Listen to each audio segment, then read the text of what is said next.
매사에 의욕이 없습니다. 힘도 빠졌고요. 지쳐 있고요. 피곤하고요. 입맛도 없고 밥맛도 없습니다.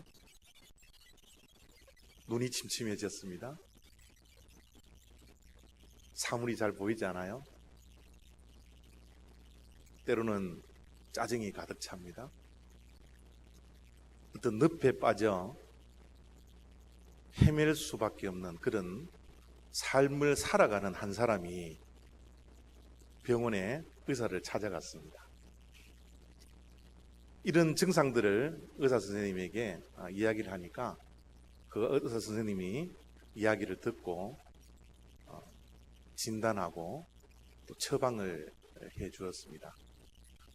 그 처방을 해 주었는데 바이타민 B가 모자란다라는 거예요. 바이타민 B가 결핍되어 있으니까 매일매일 저 바이타민을 먹으면 좋아질 거라고 그렇게 이야기를 해 주었습니다. 의사 선생님이 갔던 그 환자가 바이타민 B는 알겠고 바이타민 C는 알겠는데 바이타민 B를 처음 들어보거든요. 그래서 선생님이 물어봤어요. 바이타민 B가 뭐냐고. 그러니까 의사 선생님이 이야기를 합니다. 바이타민 B는 비전을 이야기한다. 당신이 꿈을 잃어버렸기 때문에 당신이 비전을 잃어버렸기 때문에 그런 현상이 드러난다라고.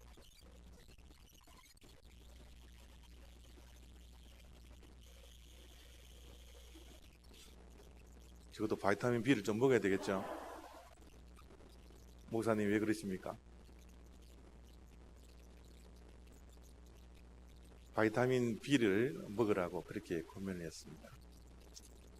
사실 우리의 삶 가운데 꿈이 참 중요해요. 우리가 비전을 가지고 하루하루를 살아가느냐, 비전을 가지지 않고 살아가느냐, 이건 정말 천지 차이입니다. 비전이 있는 사람과 비전이 없는 사람은 확연하게 다른 인생을 살아갈 수밖에 없어요.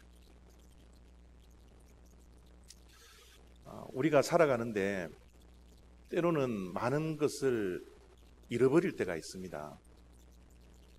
저도 얼마 전에 스마트폰을 잃어버려서 한 낭패를 본 적이 있는데요. 우리가 살아가는 동안 때로는 어떤 분들은 건강을 잃어버리기도 하고요. 때로는 외모도 잃어버리기도 하고요. 많은 것들을 잃어가면서 살아가고 있죠. 그러나 우리가 정말 잃어버리지 않아야 할 것 가운데 하나가 뭔지 아세요? 그것은 꿈입니다. 다른 것은 잃어버려서 회복될 수 있지만 꿈은 한번 잃어버리면요, 정말 삶에 자신이 없어지고요, 또 삶의 방향을 잃어버리고요, 아까도 말씀드렸지만 늪에 빠져서 헤맬 수밖에 없는 그런 인생을 살아갈 때가 얼마나 많은지 몰라요. 우리가 정말 꿈을 잃어버린 채 살아가고 있지 않은지를 우리가 확인해야 합니다. 이 바이타민 B를 날마다 먹어야 합니다. 이 꿈이 얼마나 소중하냐 그러면 앙드레 말로라는 분이 이런 말씀을 남겼습니다. 모든 것은 꿈에서 시작된다. 모든 것은 꿈에서 시작된다. 우리 자녀들이 호기심이 많아서 때로는 그런 질문을 할 때가 있어요. 하나님이 천지 창조를 하시기 전에 뭐 하셨습니까? 이런 난처한 질문을 던지는 아이들이 있더라고요. 여러분, 하나님께서 천지 만물을 창조하시기 전에 하나님께서는 뭐 하셨습니까? 꿈을 꾸셨다라는 거예요. 이 천지 만물을 창조한 이 결과물이 다 하나님의 꿈과 비전에 의해서 이런 결과물이 나타났다라는 거예요. 모든 것은 꿈에서 시작됩니다. 꿈 없이 가능한 것은 아무것도 없다. 먼저 꿈을 가져라. 오랫동안 꿈을 그리는 사람은 마침내 그 꿈을 닮아간다. 앙드레 말로의 이야기입니다. 우리가 나이가 들어서 늙어가는 게 아니죠. 정말 나이의 숫자는 숫자에 불과합니다. 진짜 우리가 늙어가고 힘이 없고 연약해지는 것은 꿈을 잃어버렸기 때문에 그래요. 꿈이 있으면, 비전이 있으면 나이에 상관없이 얼마든지 청춘처럼 살아갈 수 있습니다. 우리의 삶 속에 꿈이 그렇게 중요한 거예요. 우리 믿는 자도 꿈을 꾸죠. 우리 믿는 자들에게도 비전이 있어야 합니다. 그런데 믿는 자의 꿈은요, 믿지 않은 자의 꿈과 구별되어져야 합니다. 예수님을 믿고 나서 꿈을 꾸는 것과 믿지 않았을 때 꾸었던 꿈은 확연히 달라야 합니다. 우리는 세상 사람들과 믿지 않았을 때의 삶과 동일하게 살 수가 없는 사람들이에요. 이 세상 사람들은요, 그들이 가지는 삶의 목표가 다른 게 아니라 성공입니다. 그들은 성공을 향하여서 한 걸음 한 걸음 올라가기를 원합니다. 그러나 우리 믿는 자들의 목표는 성공이 아니에요. 우리 믿는 자들의 발걸음은 성공을 향하여서 한 걸음씩 한 걸음씩 올라가는 인생이 아닙니다. 우리 믿는 자들의 삶의 목표는 성공이 아니라 승리입니다. 세상 사람들은 성공을 향하여서 달려가지만 우리 믿는 자들은 최후의 승리를 향하여서 달려가는 인생이에요. 예수님은 이 땅에 성공하시기 위해서 이 땅에 오시지 않았습니다. 잘 살기 위해서 이 땅에 오시지 않았어요. 예수님은 승리를 얻기 위해서 오신 겁니다. 사도 바울은 최후의 승리를 얻기 위해서 이 땅에 성공했던 그 모든 것들을 배설물로 버리는 그런 용기와 용단과 결단을 하면서 살아왔습니다. 우리의 삶은 성공을 위해서 살아가는 게 아니에요. 우리의 목표는 최후의 승리입니다. 이 세상 사람들은 행복을 위해서 살아갈 때가 많아요. 행복이 전부인 것처럼 이 세상 사람들은 행복을 향해서 달려가는 인생입니다. 그러나 우리 믿는 자들의 목표는 행복이 아닙니다. 우리는 행복을 위해서 살지 않아요. 우리 믿는 자들은 행복이 목표가 아니라 거룩이 목표입니다. 행복보다 더 중요한 것은 거룩입니다. 하나님께서 이렇게 말씀해 주셨습니다. 내가 거룩하니 너희도 거룩하라. 하나님이 그렇게 말씀하지 않았습니다. 내가 행복하니 너희도 행복하라. 우리의 삶의 목표는 행복이 아니라 바로 거룩입니다. 우리의 꿈도 마찬가지예요. 우리의 꿈은 세상 사람들과 구별되어야 합니다. 믿지 않았을 때 내가 가졌던 그 꿈을 이제는 믿는 사람으로서 꿈을 다시 꾸어야 합니다. 우리 믿는 자들의 꿈은 바로 하나님의 꿈을 꾸는 겁니다. 내 꿈을 이루어가는 삶이 아니라 하나님의 꿈이 무엇인지, 하나님의 비전이 무엇인지를 깨닫고 그 꿈을 향하여서 달려가는 인생, 그것이 예수쟁이들의 삶입니다. 그것이 우리 믿는 자들의 꿈이 되어야 합니다. 이제는 내 꿈이 아니라 바로 하나님의 꿈. 하나님의 꿈을 이루기 위해서 내 꿈을 헌신짝처럼 버릴 수 있는 그런 결단, 용기, 그런 것을 가지면서 하나님의 뜻을, 하나님의 꿈을, 하나님의 비전을 이루어가면서 살아가는 인생, 그것이 저의 인생이요, 여러분의 인생이 되어야 합니다. 내 꿈을 이루기 위해서 하나님을 이용하는 것이 아니라 하나님의 꿈을 이루기 위해서 나를 포기하고 내려놓는 인생, 그것이 믿는 자들의 인생입니다. 이사야서 66장은 이사야 선지자가 마지막으로 예언을 했던 참 귀한 말씀 가운데 하나입니다. 그런데 이 마지막 예언을 했던 이 말씀을 가만히 들여다보면 다른 예언이 아니라 하나님의 꿈에 대한 이야기를 하고 있습니다.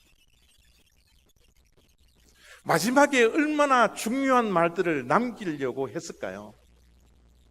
그 중요한 이야기는 다름이 아니라 하나님의 꿈 이야기를 우리에게 들려주십니다. 그 가운데 우리가 읽었던 18절 말씀이 하나님의 꿈에 대한 핵심을 말하고 있는데요, 18절을 제가 읽어드립니다.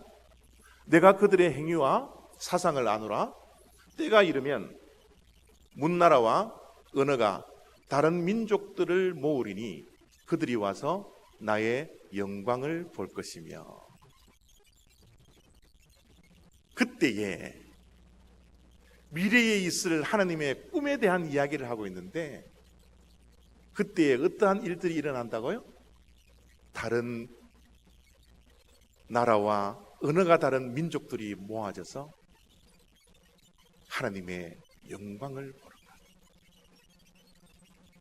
바로 하나님의 꿈은 다른 꿈이 아니라, 한마디로 이야기를 하면 열방이 하나님 앞에 나와 영광을, 하나님의 영광을 보는 것, 그것이 하나님의 꿈이라고, 하나님의 비전이라고 이사야 선지자는 마지막 이사야 66장에 말씀을 하고 있는 것이죠. 더욱더 구체적으로 23절 속에 이사야가 이렇게 하나님의 꿈에 대해서 표현을 하고 있습니다. 여호와가 말하노라. 매월 초하루와 매 안식일의 모든 혈육이 내 앞에 나와 예배하리라. 하나님의 꿈은 다른 꿈이 아니라 모든 혈육 있는 사람이, 언어가 다르고 색깔이 다르고 문화가 다르고 습관이 다르고 각 지구촌에 퍼져 있는 모든 열방들이 모여서 하나님께 예배하는 것, 그 예배를 통하여서 하나님의 영광을 보게 되는 것, 그것이 하나님의 꿈이라고 말씀을 해 주시고 있는 겁니다. 하나님은 지금도 예배자를 찾고 있습니다. 예배하는 그 한 사람을 아버지가 지금도 찾고 계세요. 예수님께서 이 땅에 오셔서 이런 말씀을 남겨놓으셨습니다. 아버지께 참되게 예배하는 자들은 영과 진리로 예배할 때가 오나니 곧 이때라. 아버지께서는 자기에게 이렇게 예배하는 자들을 찾으시느니라. 하나님은 이 땅에 성공한 자를 찾아내지 않습니다. 하나님은 이 땅에 명예를 가진 자, 공부를 많이 하는 자를 찾지 아니하십니다. 하나님은 예배하는 그 한 사람, 참되게 예배하는 그 한 사람을 주님께서는 찾고 계시다라는 거예요. 어떤 예배자를 찾고 있어요? 참된 예배자.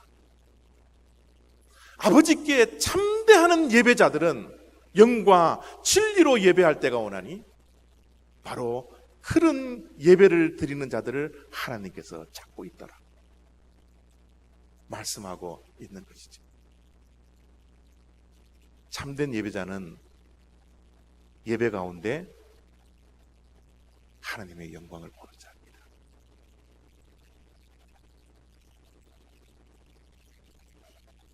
예배는 다른 목적이 있어서는 안 됩니다. 다른 이유가 이 예배 가운데 있어서는 안 됩니다. 어떠한 이유도 어떠한 목적도 개입될 수 없습니다. 우리가 드리는 이 예배는 하나님의 영광을 보는 참 예배자. 이 예배를 하나님께서 오늘도 꿈꾸고 있고 그것을 비전을 가지고 품고 살아가고 계시다라는 거예요. 그래서 토저 목사님은 이렇게 말씀을 하고 있습니다. 크고 위대한 예배는 예배당의 크기나 거기에 모인 사람들의 수에 의해 결정된 것이 아니라 예배의 대상이신 하나님을 바라봄에 있다. 예배의 수가 약 1명이든지 100명이든지 1000명이든지 10,000명이든지 그 사이즈에 하나님의 관심은 있지 않다라고 말씀하고 있습니다. 예배당이 얼마나 크고 얼마나 시설을 잘 갖추었느냐, 그것도 하나님의 관심이 있지 않습니다. 하나님의 관심은 하나님께 예배하며 하나님을 바라보며 하나님의 영광을 예배 가운데 경험하고 볼 수 있는 그 한 사람, 그 예배자가 예배 가운데 있느냐 없느냐, 하나님의 관심이 바로 거기에 있다라는 거예요. 근데 여러분, 솔직하게 말씀드려서 예배 가운데 하나님의 영광을 보십니까?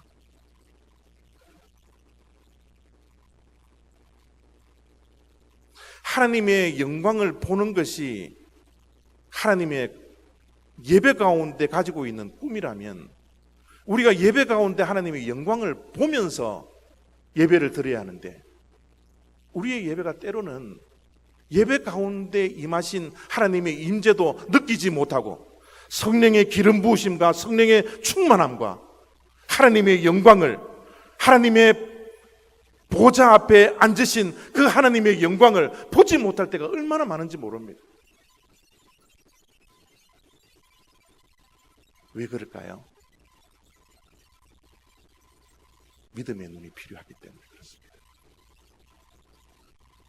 우리가 예배를 드리는 가운데 믿음의 눈을 가지고서 하나님을 바라봤을 때 하나님의 영광을 볼 수 있지만, 믿음의 눈을 가지고 있지 않았을 때는 이 예배가 아무리 좋은 예배라 할지라도 하나님의 영광을 볼 수가 없다라는 거예요. 물론 우리가 천국에 올라가서 하나님의 보좌 앞에서 예배를 드릴 때는 하나님의 영광을 직접 우리의 눈으로 볼 수 있지만, 하나님의 영광을 직접 눈으로 보기 전 이 땅에서의 예배는 우리가 믿음의 눈을 열지 않으면, 믿음의 눈이 열려지지 않으면 예배 가운데 하나님의 영광을 볼 수가 없다라는 겁니다. 주님께서 말씀하십니다. 예수께서 가라사대 내 말이 내가 믿으면 하나님의 영광을 보리라 하지 아니하였느냐. 하나님의 영광을 볼 수 있는 사람들, 믿음의 눈이 열려져야 합니다. 여러분, 우리 육신의 눈을 보면요, 이 눈은 있지만 시력이 약한 자들이 굉장히 많이 있습니다. 저는 시력이 굉장히 약해요.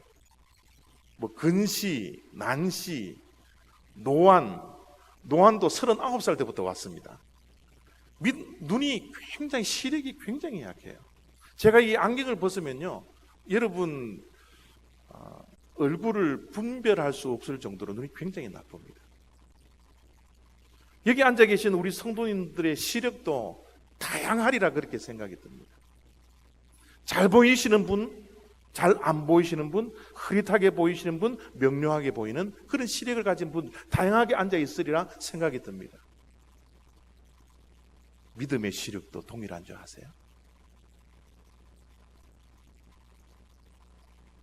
믿음의 시력이 개발된 자들은 예배 때마다 하나님의 영광을 이 자리에서 바라볼 뿐만 아니라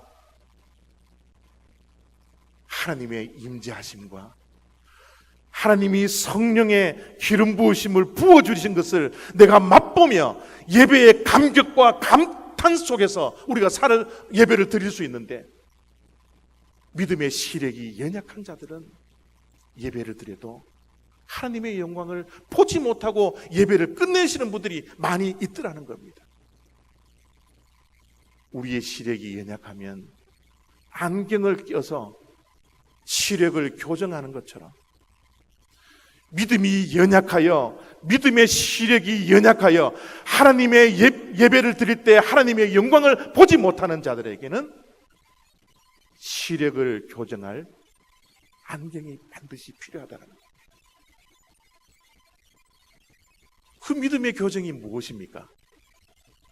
갈망입니다. 예배에 대한 갈증, 예배에 대한 목마름, 하나님의 임재에 대한 갈망을 가지고 예배하는 자, 그 예배자는 예배 가운데 하나님의 영광을 볼 것이요, 하나님께와 예배를 드릴 때 하나님의 임재를 갈망하지 않고 드리는 자는 예배 때마다 하나님의 영광을 보지 못하고 떠날 수밖에 없다는 겁니다. 예배에 대한 목마름이 있어야 합니다. 예배에 대한 갈망이 있어야 됩니다. 갈증이 있어야 합니다. 이 예배가 우리의 예배를 승리하게 합니다. 이 예배 가운데 하나님의 임재를 경험하게 합니다. 찬양 가운데 임하시는 하나님을 경험하게 합니다. 우리에게 필요한 성령의 기름 부음과 성령의 충만함을 이 예배 가운데 경험하기 위해서는 우리는 하나님의 임재를 갈망해야 합니다. 여러분, 이 세상을 보십시오. 이 세상에 모든 문제들이 과연 어디에서 나옵니까?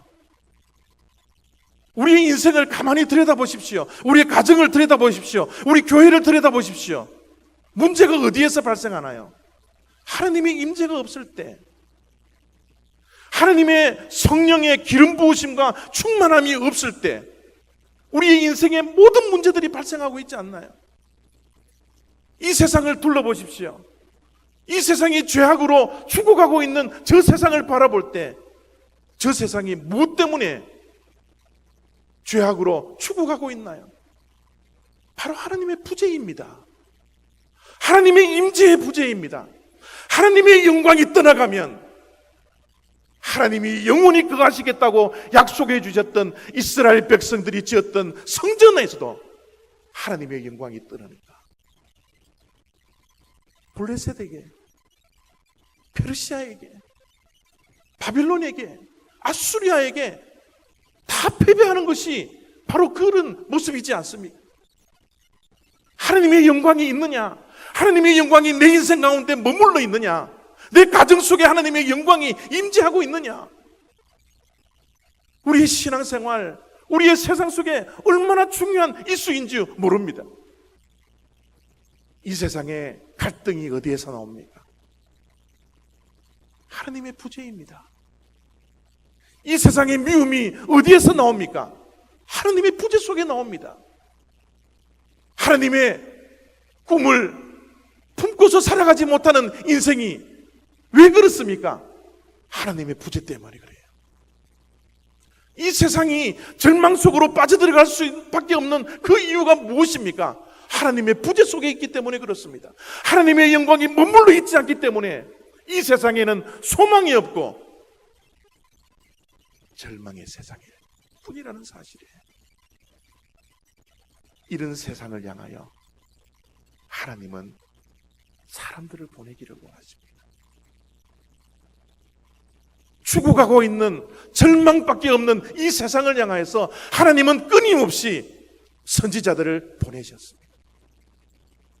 아담과 이브가 에덴 동산에서 떠난 이후부터 하나님은 선지자들을 보내주셨을 뿐만 아니라 독생하신 예수 그리스도를 이 땅에 보내주시는 하나님, 이 하나님이 오늘도 우리를 보내기를 원하신다라는 거예요. 하나님은 보내시는 하나님입니다.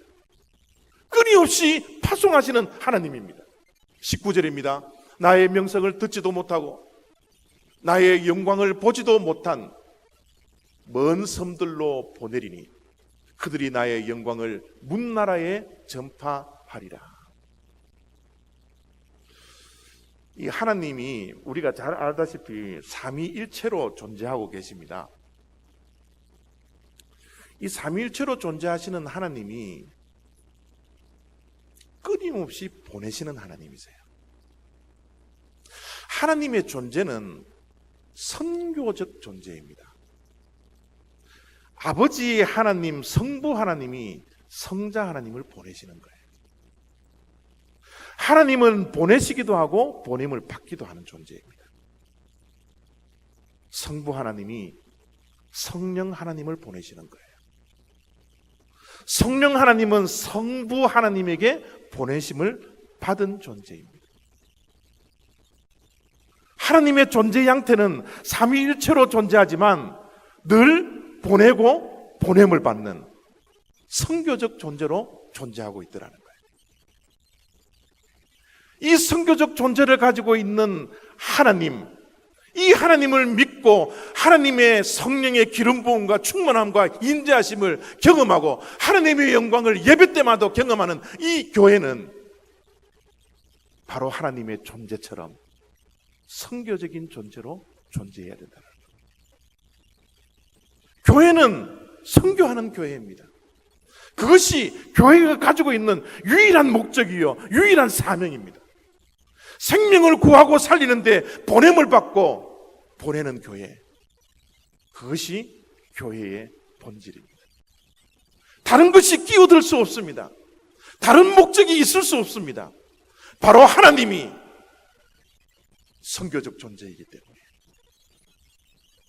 이 땅에 지구촌에 있는 교회는 선교가 중심이 되어 있는 교회가 아니라 선교하는 교회, 선교적 교회, 그것이 바로 하나님께서 꿈꾸는 교회의 모습입니다. 보냄을 받는 자들은 전파해야 합니다. 19절 말씀 속에 무엇을 전파하라고 그랬습니까? 하나님의 영광을 문나라에 전파하라. 하나님의 영광을 보지 못하는 자들, 하나님의 사랑을 경험하지 못한 자들, 복음을 여전히 듣지 못한 자들에게 가서 하나님의 영광을 전하라. 하나님의 영광은 십자가의 영광입니다. 하나님의 영광은 십자가의 사랑입니다. 십자가 앞에 모든 하나님의 영광이 집중되어져 있기 때문에 우리는 하나님의 영광을 보지 못하는 자들에게 가서 하나님의 영광을 십자가를 통하여서 볼 수 있도록, 예수 그리스도를 통하여서, 복음을 통하여서 하나님의 영광을 경험할 수 있도록, 절망적인 민족들이 희망의 민족들이 될 수 있도록, 이 세상의 성공을 향하여 쫓아가는 세상의 사람들이 이제는 성공을 버려버리고 최후의 승리를 얻기 위해서 달려가는 민족과 국가가 될 수 있도록 우리는 복음을 전해야 합니다. 십자가의 사랑을 전해야 합니다. 하나님의 영광을 바로 전해야 합니다. 다음 주 월요일부터 4일 동안 티와나로 우리 모두는 떠납니다. 새 교회가 합력하여서 40명이라는 숫자가 가서 티와나에 가서 4일 동안 복음을 전하다가 옵니다. 우리가 매년 가서 저 어린 아이들에게 복음을 전가하고 있습니다. 가난에 찌들려 판잣집에 세 가정 네 가정 함께 살며 화장실 앞에서 밥을 먹고 있는 저 가난한 동네에 가서 우리는 복음을 전합니다.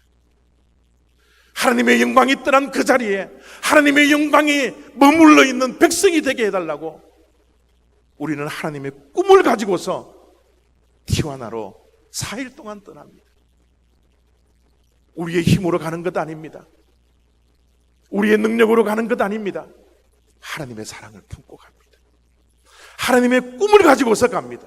저들 또한 세상의 꿈을 가지고 살아가는 것이 아니라 하나님의 꿈을 꾸고서 세상 만방에 복음을 전하여 하나님의 영광을 문 나라들이 볼 수 있는데 쓰임받을 수 있는 나라가 될 수 있도록 주님께서 걸어가셨던 그 십자가의 길을 우리 또한 40명이 복음을 들고 나아갑니다. 나아가는 자나 남아있는 자나 모두가 협력하고 합력해서 하나가 되어지기를 바랍니다. 우리 모두가 한 마음이 되어서 이 선교적 교회에 최선을 다해서 후원하고 기도하며 참여하는 우리 올리브교회 되어지기를 바랍니다. 하나님의 꿈은 선교의 꿈입니다. 열방이 주님 앞에 돌아와 예배하며 하나님의 영광을 보는 그날까지 하나님의 꿈은 멈추지 않습니다.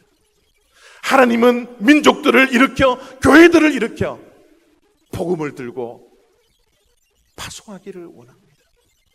생명을 보고 사명을 들고 각 나라에 보내져서 보냄을 받아 복음을 증가하는 마지막 날 그날까지 주님의 꿈은 멈추지 아니합니다. 사랑하는 성도 여러분, 우리 올리브교회가 이제 선교하는 교회, 선교적 교회가 되는 축복이 우리에게 있기를 원합니다. 이 선교에 우리 올리브교회가 모든 것을 올인할 수 있는 교회의 본질을 회복하는 그런 교회가 되어지기를 바랍니다. 하나님의 꿈이 우리의 꿈이 되어야 합니다. 멈추지 않는 이 꿈을 가지고서 하나님이 가라고 하시는 곳에 복음 들고 나아갈 수 있는 결단들을 저와 여러분들이 주님의 이름으로 주님의 꿈을 가지고 할 수 있는 그런 축복된 교회 다 되시기를 부탁드립니다. 기도하겠습니다.